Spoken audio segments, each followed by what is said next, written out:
Hey friends, how we doing? My name is Brandon. Welcome to Brandon Does POD. It has been like a month since I've posted a video, and just wanted to jump on here and kind of share a little bit of an update. Some of the things I've been working on. I know we have some new subscribers, so welcome. Essentially, this is a POD channel that is not going to sell you the I made $10,000 overnight with this one design dream. I'm not here to do that. I have tried really hard to create a very real, not edited, nothing flashy, no fancy graphics, none of that stuff channel where I talk about kind of the real life journey of starting, growing, scaling, working in Etsy, specifically print-on-demand business.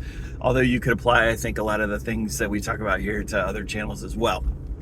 So let me give you a quick update. I have not gone dark with my POD business like I kind of have with this channel. I've actually had my best month yet. A little bit of a backstory. July was the first month that I turned a little bit of a profit. I have 3 different shops, which I'll talk about in just a moment. But I brought in the black numbers for the first time in July. Like I said, it wasn't anything crazy. It was barely a profit, but it was a profit and a sign of life at the very least. So I set a pretty crazy goal going into August. I have a calendar hanging up right in front of the kind of my desk where I work. And I was looking at it. I was like, oh, there's 30 days in August, which I now realize there's actually 31. But I was like, wouldn't it be cool if I could get 30 sales in 30 days? So that was kind of the goal that I set for myself. As of today, which is the 28th, I'm sitting at 37 sales between my 3 shops for the month. So I flew past my goal a couple days ago, super excited about it, and just kind of wanted to share a little bit about some of the things that I've kind of done over the course of this month to exceed the goal that I had set for myself, which I felt like was a pretty, I don't know, it felt like it was a big goal. I mean, averaging 1 sale a day felt like a big deal to me. So here's a couple of things that I've been thinking about as it kind of pertains this month. One of the things that I did is I have over 100 listings in one of my shops, over 30, maybe close to 40 in another one. And I decided it was maybe time to start creating some bundles. So instead of just putting out new designs every day or whatever, I started to take some of my concepts and start to bundle them up and then offer them at a bundle price. That works for me in a couple of different ways that I was thinking about real quickly. Number one is I don't pay any more for shipping, especially if they're buying, multiple of the same product. So the shipping costs really kind of stay the same. So I end up saving on shipping. And 2, it creates a higher average order value. And people love a deal, right? So I'm kind of trying to appeal to people's sensibilities of, am I getting a deal? Is this on sale? People like that stuff, right? And so I have several designs that kind of fit in the same sort of niche or same kind of target customer, and I started bundling those things together. I even created a couple kind of build your own bundle where it's like, hey, choose 2 of these designs and that kind of thing, and that has been successful for me. So instead of creating new designs, I'm just taking designs that have a pretty decent track record. And I've talked a lot about using your metrics to help you. What designs are resonating with your customers? Use those. Can you create a bundle with them? Can you create a build your own bundle with them? I've done that for multiple things now, and they've been pretty successful. One thing that I kind of tested too, using my metrics, is the designs that are selling on whatever product you're selling, right? The designs that are selling, they may very well work as a digital download. Etsy loves digital downloads, and I love digital downloads as well because there's no legwork involved. You post it, you load the file, people download it, and it's done. There's no ordering, there's no cost involved. It's, maybe a lower price point, but it's definitely a higher margin. So I've kind of experimented with those a little bit. the results have been varied. I've had a couple of downloads that have taken off, but I've had a few that have kind of stuck in the ground, and that's okay too. The point is testing, trying, seeing what works, seeing what sticks. It's all about learning what's going to work for you in your shop. I've been very strategic too this month with my ads. More ad money does not necessarily mean more sales, although it certainly can, because you're paying to get your product in front of more people. And that might be something that I kind of explore coming up, because I'm turning a bigger profit. So maybe I'll reinvest some of that in maybe running some more ads. But I've been strategic about the ads and how I've run them. Some of my testing of ads has been successful. Some of it hasn't. But again, I'm learning, right? I'm learning what's working. I'm learning what's not working. And then I'm taking those lessons and applying them. So I'm being strategic about it. I'll give you an example. I had one product that was doing very, very well as I was promoting it with ads. And I started to notice too that, so one week, in another video, I talk about how I sit down every Monday and I kind of review the previous week. I was like, wow, I'm going to kind of pull the ad money out of this and see if it takes off organically. And it did. And so I just let it run organically. And then I thought, I had a week where things kind of started to slow down a little bit. I thought, well, maybe I need to put ad money back into this. And just because I was running ad money in it did not necessarily increase the sales. And so I thought, wow, this thing is running better organically. So I'm just going to let, Etsy's algorithm do what it does, pull the ad money out of it and let it run that way. And so the idea being constantly reviewing, constantly looking, constantly testing, trying to find what works, trying to find what doesn't work, being very strategic about how you spend those dollars, especially if you're just getting started and you're kind of in this messy middle of, launching, growing, building a POD business. You're probably not looking to spend $50 a day on your advertising budget. I am spending literally $4 a day between 3 shops. Okay. Doesn't have to be very much. And I'm having good results with those things. What else?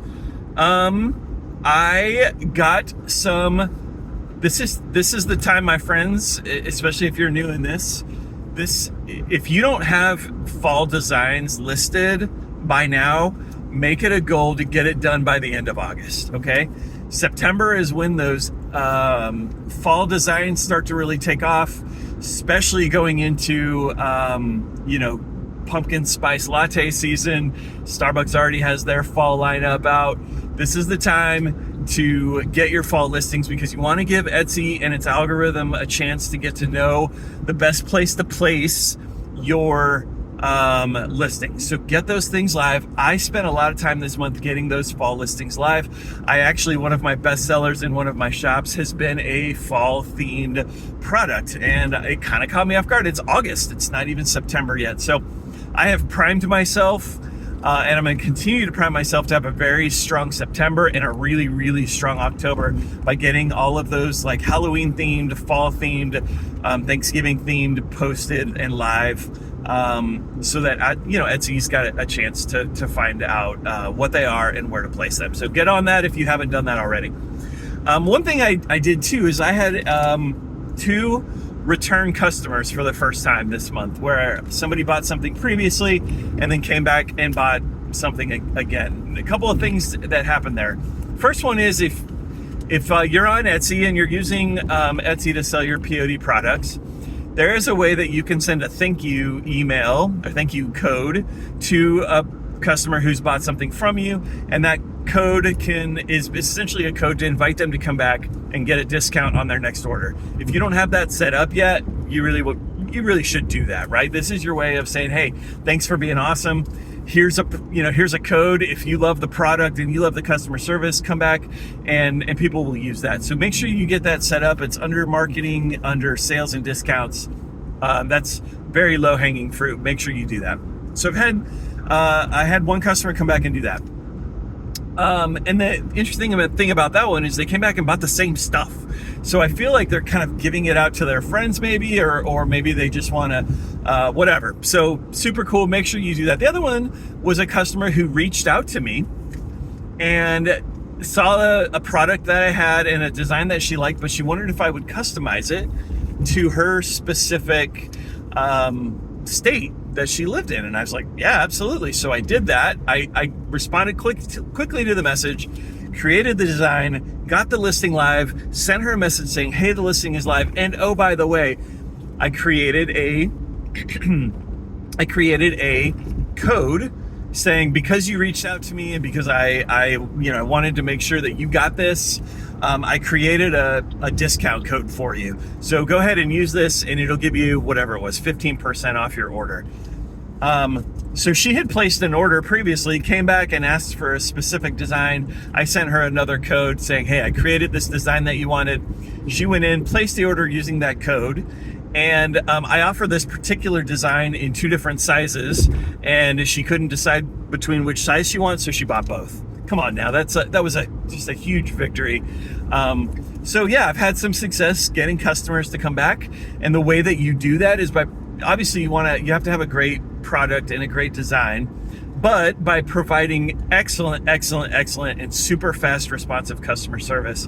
Listen, you and I are growing our shops. It's not like we're dealing with thousands of orders a day. You can give these people very personalized, quick responses when they reach out to you, and you should be doing those kinds of things. What else? Oh, my last thing on here was customer service, and I just hit on that. So here, those are some of the things that have been happening this month for me in August that have helped me to kind of scale and reach this goal that I set for myself.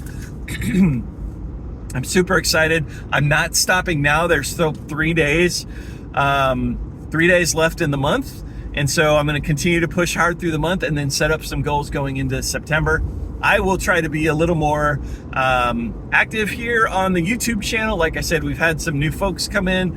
I made a video about Redbubble, and people seem to have really resonated with Redbubble. So maybe we'll talk about that again a little bit. I still continue to sell a couple things on Redbubble, and it doesn't pay you a lot. But you know what? A handful of those little sales starts to add up, and it, gets you a little bit closer to whatever your goals are. So we'll talk about that a little bit more and how to be strategic about that. But yeah, as always, if you are just looking for real talk about starting, growing a print-on-demand business without all the bells and the whistles and the fancy editing and the little microphones that somebody holds here, it's rough around here, but you know what? Starting, growing, and scaling a POD business is not always glamorous. It'd be cool maybe someday if I could make a video that said, here's how I made $1,000 yesterday on one design. Maybe, but listen, we're not there. I'm not there. This is real talk time with Brandon. So if you are interested, or if that's where you're at, I would love for you to follow along. Just hit the little follow button, maybe drop a comment. Let me know what's going on in your world, what you're learning, what's working well, what isn't working well, what questions you have, what would you like to talk about. This is a channel where hopefully we're all doing this together. So anyway, thank you for listening. I hope you all have a great one. And I will catch you very soon. All right, see you later, folks.